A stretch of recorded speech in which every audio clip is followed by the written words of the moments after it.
Ito na po yung kangkong na tinanim ko noong nakaraang 15 days. Yan. May dahon na po. So, malapit na itong makapag-harvest paunti-unti. Yan. So, ito naman po yung tanglad. Yan.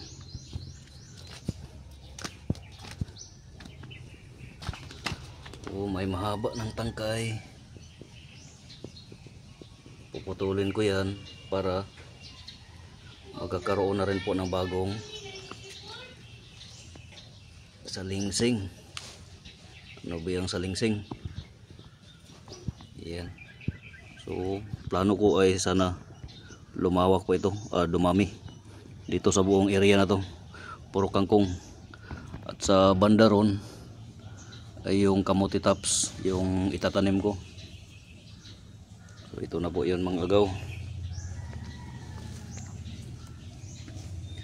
Tanglad. Saka mayroon akong sili. Itong puno na to ay binunot ko lang dun, nakita ko sa labas. Saka nireplant ko dito.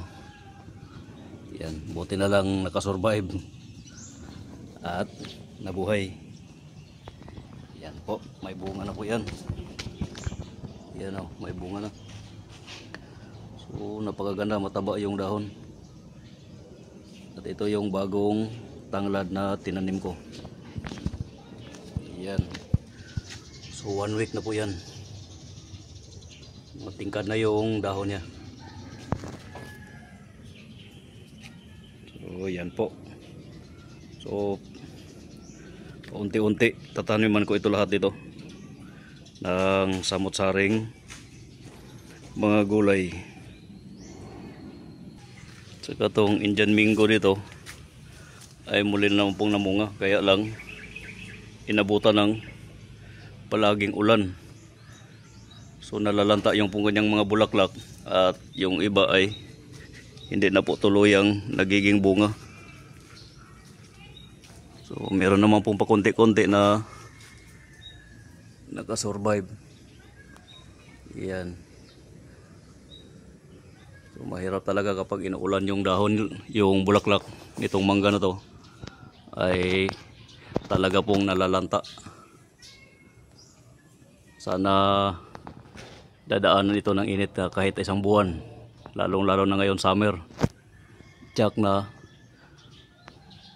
marami itong bulaklak na lalabas puno na to. So nakaraang taon ay ang dami pong bunga nito. Yan, na-vlog ko na po ito nung nakaraang taon. So dito po meron po akong bell pepper na tanim. Yan, bagong sibol pa lang yan. So buto po yung tinanim ko dito. So ayan, bali 6 na pot po yung ginamit ko. At sa isang pot merong tigda 2